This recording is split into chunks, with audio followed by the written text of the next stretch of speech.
दोस्तों स्वागत है आप सभी का आपके अपने YouTube channel study circle VC पे। आइए दोस्तों, आज हम भारतीय संविधान की इकाई 8 शासन के अंग संसद, लोकसभा और राज्यसभा पर एक चर्चा करते हैं। और इसमें जो भी इंपॉर्टेंट पॉइंट था प्रीवियस ईयर के क्वेश्चंस को मर्ज करते हुए मैंने उन सारे पॉइंट्स को यहाँ पे एक करने की कोशिश की है। आई होप वीडियो के अंत अगर आप बने रहेंगे तो आपको बहुत ही मजा आएगा और सारे इंपॉर्टेंट पॉइंट आपको एक जगह, लोकसभा और राज्यसभा से रिलेटेड सारे पॉइंट मैंने एक जगह देने की कोशिश की है। ठीक है, आइए स्टार्ट करते हैं दोस्तों। सबसे पहले आता है शासन का अंग। शासन के अंग क्या क्या है? तो 3 अंग है, व्यवस्थापिका, कार्यपालिका और न्यायपालिका। व्यवस्थापिका को हम विधायिका कहते हैं, लेजिस्लेचर। लेजिस्लेचर क्या करती है? ये कानून को बनाती है। ठीक है, कि देश के लिए क्या कानून होना चाहिए, तो कानून बनाने वाली संस्था होती है आपकी विधायिका। कार्यपालिका दूसरा होता है एग्जीक्यूटिव बॉडी, जिसको हम कहते हैं। एग्जीक्यूटिव मतलब एग्जीक्यूट करना। कानून बना दिया विधायिका ने, अब उसको एग्जीक्यूट कौन करेगा? उसको एग्जीक्यूट करेगी आपकी कार्यपालिका। कानून के अनुसार शासन चलाने वाली संस्था है कौन सी? आपकी एग्जीक्यूटिव बॉडी, कार्यपालिका। और इसके बाद अगर किसी भी कोई चीज का विवाद हो गया है, उस विवाद को निपटाना है अगर, तो हमें न्यायपालिका की आवश्यकता पड़ती है, जिसे हम जुडिशरी बॉडी कहते हैं। कानून के अनुसार या जो कानून बना हुआ है उनके अनुसार विवादों का निपटारा कौन करेगा? जुडिशरी करेगी। तो शासन के 3 अंग, व्यवस्थापिका, कार्यपालिका, न्यायपालिका। व्यवस्थापिका कानून बनाएगी, कार्यपालिका उसको एग्जीक्यूट करेगी, कानून के अनुसार शासन चलाएगी, और न्यायपालिका विवादों का निपटारा करेगी। क्लियर हो गया? अब आज के इंपॉर्टेंट टॉपिक की ओर आगे बढ़ते हैं, जो है संसद। संसद दोस्तों 3 चीजों से मिलकर के बनता है। पहला है आपका राष्ट्रपति, दूसरा है आपका लोकसभा और तीसरा है आपका राज्यसभा। संसद 3 लोग से मिलकर बनता है, राष्ट्रपति, लोकसभा, राज्यसभा। संसद की बात करूं तो आर्टिकल 79 में संसद के गठन की बात की गई है कि संसद जो होगा वो 3 लोगों, राष्ट्रपति, लोकसभा और राज्यसभा से मिलकर के बना होगा। क्लियर हो गया? आर्टिकल 80 में आपको राज्यसभा देखने को मिलेगा और आर्टिकल 81 में आपको लोकसभा देखने को मिलेगा। संसद 79, राज्यसभा 80, लोकसभा 81। और 36 से 51 हमने प्रीवियस वीडियो में पढ़ा है। आर्टिकल 36 से 51 तक क्या है? आपका राज्य के नीति निर्देशक सिद्धांत हैं या तत्व हैं। उसके बाद आर्टिकल 52 से आपका राष्ट्रपति शुरू हो जाता है। ठीक है, आर्टिकल 52 से आपका राष्ट्रपति शुरू हो जाता है। पर आइए हम एक यहाँ पे डीप डिस्कशन करते हैं कि बेसिक डिफरेंस क्या है लोकसभा और राज्यसभा के मध्य। मैंने एक चार्ट में आपको दोनों प्रिपेयर किया हुआ है, लोकसभा भी और राज्यसभा भी। आइए स्टार्ट करते हैं। देखिए, यह है कुछ आपका इस प्रकार का चार्ट दोस्तों। चलिए देखते हैं लोकसभा अनुच्छेद 81, राज्यसभा अनुच्छेद 80। सबसे पहले दोस्तों हम लोकसभा और राज्यसभा को डिफरेंशिएट करते हैं, या एक साथ भी देख सकते हैं। लोकसभा को हम निम्न सदन कहते हैं, निचला सदन कहते हैं, या लोकप्रिय सदन कहते हैं। लोकसभा को हम निम्न सदन कहते हैं, लोकप्रिय सदन कहते हैं। इसके अलावा हम लोकसभा को निचला सदन भी कहते हैं। निचला सदन, लोकसभा को निचला सदन भी कहते हैं। लोकसभा में अधिकतम सदस्यों की संख्या 552 हो सकती है। अगर वर्तमान की मैं बात करूं, अगर अधिकतम संख्या जो है वो 552 हो सकती है। मूल संविधान में जब संविधान बना तब लोकसभा में अधिकतम संख्या 500 हो सकती थी। ठीक है, लोकसभा में अधिकतम संख्या कितनी हो सकती थी? 500। वर्तमान में अधिकतम हो सकती है 552, जिसमें से 530 सदस्य आपके राज्यों का प्रतिनिधित्व करते हैं। ठीक है, और 20 आपके यूटीज का और 2 आपका आंग्ल भारतीय का। और इसी में अगर वर्तमान की बात करूं तो वर्तमान में टोटल मेंबर 545 हैं लोकसभा के, जिसमें 530 राज्यों के, 13 यूनियन टेरिटरी के और 2 जो बचते हैं दोस्तों, 2 ये आंग्ल भारतीय हैं। लेकिन अभी आंग्ल भारतीय के पद को समाप्त कर दिया गया है। ध्यान रखिएगा आप लोग, आंग्ल भारतीय के पद को क्या किया गया है? समाप्त कर दिया गया है। क्लियर हुआ? चलिए आगे बढ़ते हैं। लोकसभा का सदस्य बनने के लिए सबसे पहला कंडीशन है कि आपको भारत का नागरिक होना पड़ेगा। ठीक है, दिवालिया पागल नहीं होना चाहिए। न्यूनतम उम्र, सबसे इंपॉर्टेंट है कि न्यूनतम उम्र 25 साल होनी चाहिए लोकसभा का मेंबर बनने के लिए। यदि आपकी उम्र 25 साल से कम है तो आप लोकसभा के मेंबर नहीं बन सकते हैं। ठीक है, लोकसभा का सदस्य बनने के लिए आपको भारत सरकार या राज्य सरकार के किसी लाभ के पद पर नहीं होना पड़ेगा। अगर आप लाभ के पद पर हैं तो आप लोकसभा का मेंबर नहीं बन सकते हैं। ठीक है। और ये लाभ के पद की जो परिभाषा है वो माननीय सुप्रीम कोर्ट के द्वारा डिसाइड की जाती है कि कौन सा पद लाभ का पद होगा और कौन सा पद लाभ का पद नहीं होगा। अगर आगे बात करूं दोस्तों मैं लोकसभा के कार्यकाल की, तो लोकसभा का कार्यकाल 5 वर्ष का होता है, परंतु लोकसभा को 5 वर्ष के पहले भी विघटित किया जा सकता है। माननीय प्रधानमंत्री जी की परामर्श पर ऑनरेबल राष्ट्रपति जो होते हैं वो लोकसभा का विघटन कर सकते हैं। मतलब लोकसभा स्थायी नहीं है, परमानेंट नहीं है, लोकसभा टेम्परेरी है, कभी भी लोकसभा का विघटन किया जा सकता है। लेकिन राज्यसभा जो होती है दोस्तों ये स्थायी होती है, इसको हम कभी भी भंग नहीं कर सकते हैं, राज्यसभा को कभी भी भंग नहीं कर सकते हैं। अभी राज्यसभा में सारे पॉइंट हम देखेंगे। तो लोकसभा का कार्यकाल 5 वर्ष का होता है, लेकिन प्रधानमंत्री की सलाह पर या परामर्श के आधार पर राष्ट्रपति द्वारा, प्रधानमंत्री की परामर्श के आधार पर राष्ट्रपति द्वारा लोकसभा का समय से पूर्व भंग किया जा सकता है या इसका विघटन किया जा सकता है। और अब तक ऐसा 8 बार हो चुका है। अब तक ऐसा कितनी बार हो चुका है? 8 बार हो चुका है। अध्यक्ष की बात करेंगे दोस्तों तो लोकसभा में एक अपने आप में से एक को अध्यक्ष चुनते हैं और एक को उपाध्यक्ष चुनते हैं। 2 लोग होते हैं, एक को अध्यक्ष चुनते हैं, एक को उपाध्यक्ष चुनते हैं। जैसे मान लीजिए लोकसभा के चुनाव संपन्न हुए तो एक प्रोटेम स्पीकर बनाया जाता है दोस्तों। एक लोकसभा में, ध्यान से सुनिएगा, लोकसभा में एक प्रोटेम स्पीकर चुना जाता है, एक प्रोटेम स्पीकर। और ये प्रोटेम स्पीकर मतलब होता है उस समय उसका अध्यक्ष।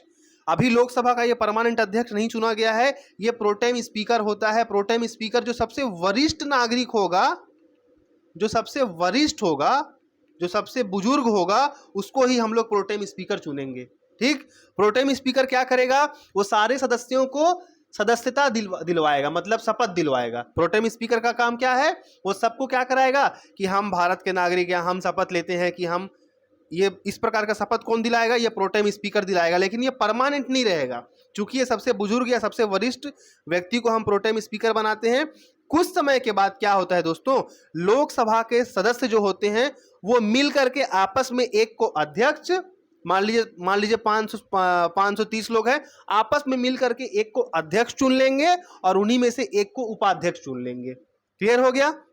आपस में मिल करके एक को अध्यक्ष चुन लेंगे और एक को उपाध्यक्ष चुन लेंगे। प्रोटेम स्पीकर का काम वहां से खत्म हो जाएगा। ठीक है। अब अध्यक्ष को अगर अपना इस्तीफा देना होगा, त्याग पत्र, तो अध्यक्ष अपना इस्तीफा उपाध्यक्ष को देगा, उपाध्यक्ष अपना इस्तीफा अध्यक्ष को देगा, दोनों एक दूसरे को देंगे। अगर अध्यक्ष अपना त्याग पत्र देगा तो किसको देगा? उपाध्यक्ष को देगा। उपाध्यक्ष अपना त्याग पत्र किसको देगा? तो अध्यक्ष को देगा। ठीक है। और मान लीजिए अगर अध्यक्ष या उपाध्यक्ष को हटाना है तो आपको उस समय तत्कालिक जितने भी मेंबर प्रेजेंट होंगे उनके बहुमत द्वारा एक प्रस्ताव पारित करके इनको हटा सकते हैं। लेकिन इंपॉर्टेंट क्या है, इनको 14 दिन पहले सूचना देनी पड़ेगी। लोकसभा में भी सेम कंडीशन है, राज्यसभा में भी सेम कंडीशन है कि उपसभापति को हटाने के लिए उसे 14 दिन पहले क्या करना पड़ेगा? सूचना देना पड़ेगा। राष्ट्रपति महोदय पर भी जब आपका लगता है तो उनको भी क्या करना पड़ता है? 14 दिन पहले क्या करना पड़ता है? सूचना देना पड़ता है। क्लियर हो गया? आई होप आपको अच्छा लग रहा होगा, क्लियर हो गया होगा यहाँ तक सारी बातें। आगे बढ़ते हैं। मंत्री परिषद दोस्तों, सारे के सारे जब मंत्री मिलते हैं उनको मिला करके एक मंत्री परिषद बनती है और ये मंत्री परिषद लोकसभा के प्रति सामूहिक रूप से उत्तरदायी होती है। आर्टिकल 75 का सब क्लॉज 3।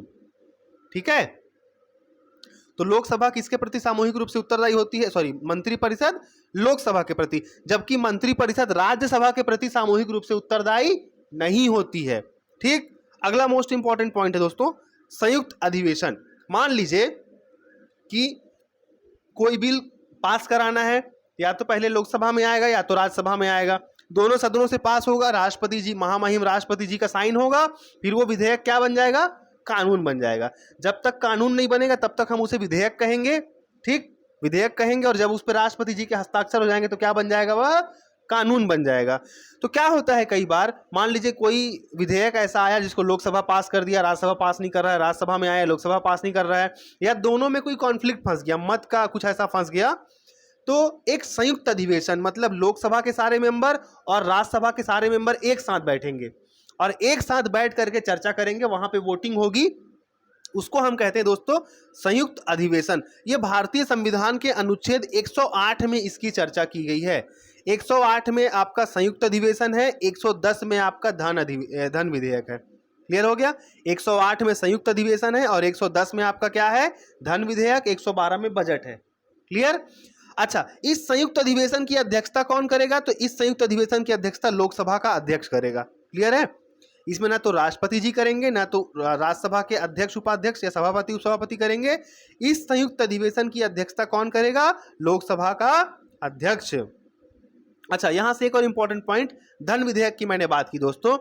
धन विधेयक, सबसे पहली बात की कोई विधेयक धन विधेयक है या नहीं, इसका निर्धारण कौन करेगा? इसका निर्धारण लोकसभा का अध्यक्ष करेगा। यदि लोकसभा के अध्यक्ष ने कह दिया कि यह विधेयक धन विधेयक है तो वह धन विधेयक की तरह पारित होगा। यदि लोकसभा अध्यक्ष ने कह दिया कि यह धन विधेयक नहीं है तो वह फिर सामान्य विधेयक की तरह पास होगा। जो धन विधेयक होता है ये राष्ट्रपति के परामर्श पर लोकसभा में रखा जाता है, लोकसभा के पटल पर रखा जाता है। लोकसभा जब धन विधेयक को पारित कर देती है, जब वह राज्यसभा जाता है तो राज्यसभा को कोई अधिकार नहीं है। राज्यसभा इसमें संशोधन नहीं कर सकती है, राज्यसभा इसको रोक नहीं सकती है। अगर राज्यसभा इसको अपने पास रखती है तो 14 दिन से अधिक नहीं रख सकती है और 14 दिन के बाद ऑटोमेटिक वो पास माना जाता है। 14 दिन के बाद अगर राज्यसभा ने इसको वापस अगर नहीं किया लोकसभा को तो यह धन विधेयक ऑटोमेटिकली पारित समझा जाता है। इस पे राज्यसभा का कोई अधिकार नहीं होता है। राज्यसभा सिर्फ और सिर्फ लोकसभा से सिफारिश कर सकती है कि हाँ ये पॉइंट यहाँ पे चेंजेस होने चाहिए या ऐसा किया जाना चाहिए, परंतु इसे मानने के लिए ना तो लोकसभा बाध्य है। लोकसभा को लगेगा अगर कि इसमें चेंजेस करने चाहिए तो लोकसभा चेंजेस करेगी और अगर नहीं करना चाहिए तो लोकसभा उसको एज इट इज क्या करेगी? पारित कर देगी। तो ये था धन विधेयक, जो कि आपका मोस्ट इंपॉर्टेंट पॉइंट था। ठीक, इसके बाद आगे बढ़ते हैं दोस्तों। संसद में लंबित विधेयक सदनों के सत्रावसान के कारण व्यपगत या समाप्त नहीं होते हैं। मान लीजिए संसद का सत्र खत्म हो गया तो ये विधेयक ऑटोमेटिक व्यपगत या समाप्त नहीं होंगे। अगला पॉइंट है अविश्वास प्रस्ताव। अविश्वास प्रस्ताव जो सरकार रहती है उसके खिलाफ आता है। अच्छा, एक चीज और बताता हूं आपको, जितने भी आपके लोकसभा के मेंबर होते हैं, लोकसभा के मेंबर ही आपस में एक को क्या चुनते हैं? प्रधानमंत्री। एक को अध्यक्ष चुनेंगे, एक को उपाध्यक्ष, और बहुमत दल का नेता। प्रधानमंत्री के लिए एक शब्द यूज होता है, लोकसभा में बहुमत दल का नेता क्या होगा? भारत का प्रधानमंत्री बनेगा। लोकसभा में एक को अध्यक्ष चुनते हैं आपस में, एक को उपाध्यक्ष चुनते हैं, लेकिन बहुमत दल, लोकसभा के बहुमत दल का नेता कौन बनेगा? भारत का प्रधानमंत्री बनेगा। तो जहां से आपका प्रधानमंत्री बनेंगे वही सरकार चलाएंगे लोकसभा वाले। लोकसभा में ही केवल अविश्वास प्रस्ताव को लाया जा सकता है। अविश्वास प्रस्ताव को लाने का मतलब ये होता है कि सरकार को अपना बहुमत साबित करना पड़ता है संसद में कि हम जो है मेजोरिटी में है, हम जो है सरकार चला रहे हैं। अगर ऐसा नहीं होता है, मान लीजिए अविश्वास प्रस्ताव पास हो गया तो तुरंत सरकार को अपना इस्तीफा देना पड़ेगा, सरकार गिर जाएगी, प्रधानमंत्री को इस्तीफा देना पड़ेगा और साथ ही साथ पूरी की पूरे मंत्रिमंडल, मंत्रिपरिषद को भी क्या करना पड़ेगा? इस्तीफा देना पड़ेगा। क्लियर हो गया? ठीक, आइए आगे बढ़ते हैं। अगला पॉइंट है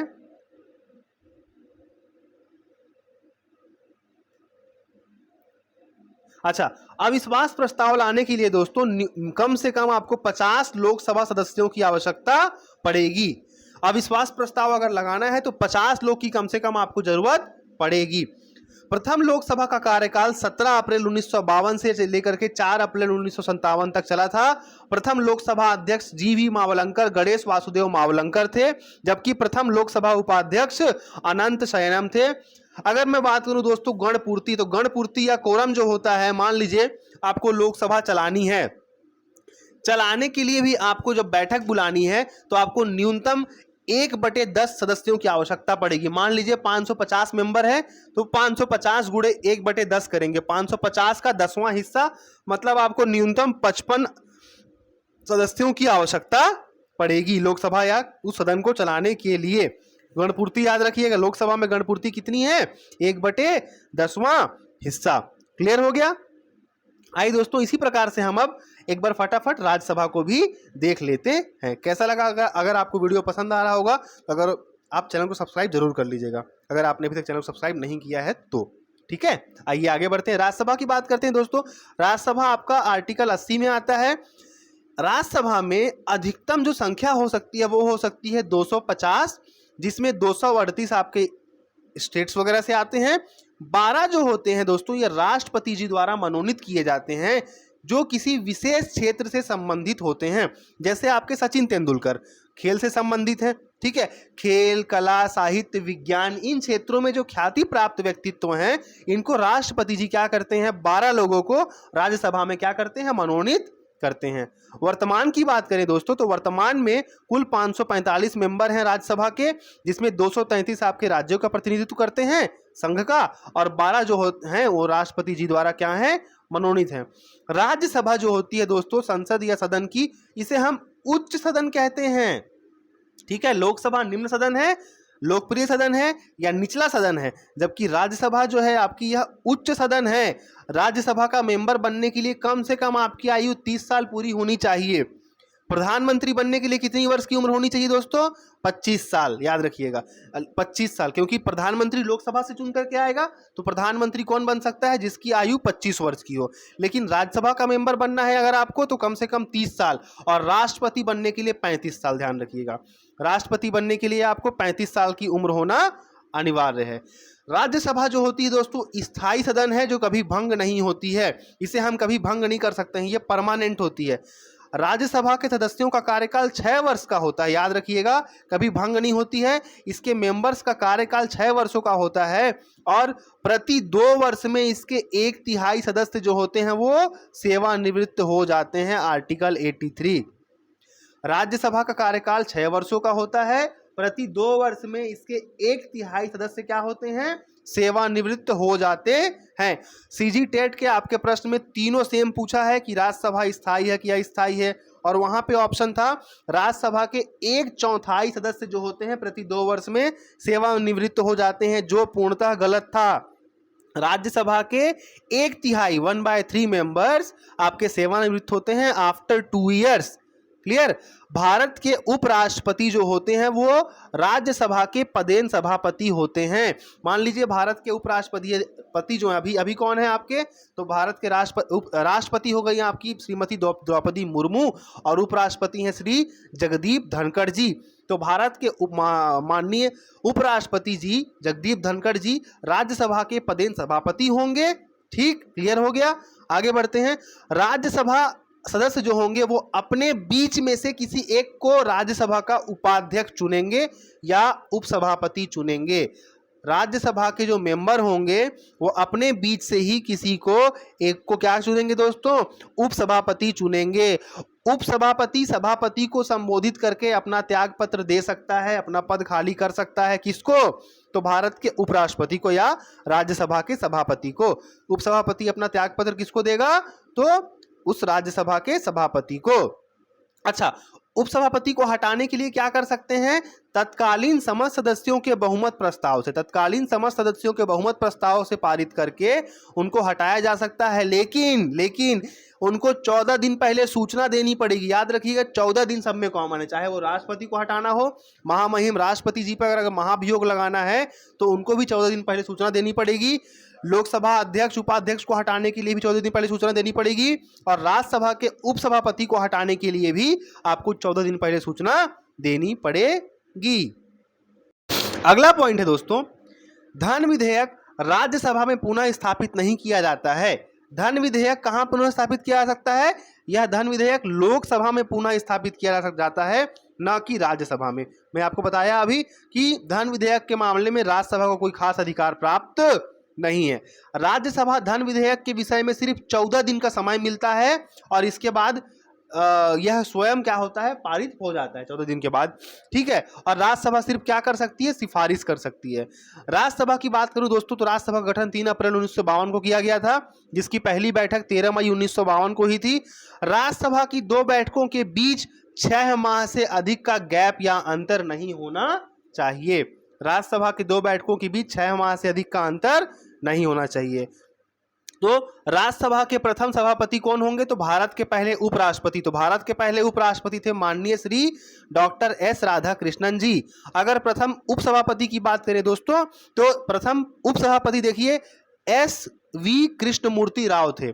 लेकिन ऐसा प्रश्न आपसे पूछता है कि राज्यसभा की पहली महिला उपसभापति, राज्यसभा की पहली महिला उपसभापति थी वायलेट अल्वा। ठीक है, कौन थी? वायलेट अल्वा जी थी। क्लियर हो गया। यहाँ पे आपका जो बेसिक डिफरेंस है दोस्तों, राष्ट्रपति सॉरी राज्यसभा, लोकसभा और आपका संसद, इसको मैंने क्लियर करने की कोशिश की है। आई होप आपको यहाँ तक वीडियो बहुत अच्छा लगा होगा। अगर अच्छा लगा तो हमारी मेहनत के लिए लाइक करें, शेयर करें और सब्सक्राइब जरूर करें हमारे चैनल को, ताकि डेली बेसिस पे आपको हमारे वीडियोस मिलते रहें।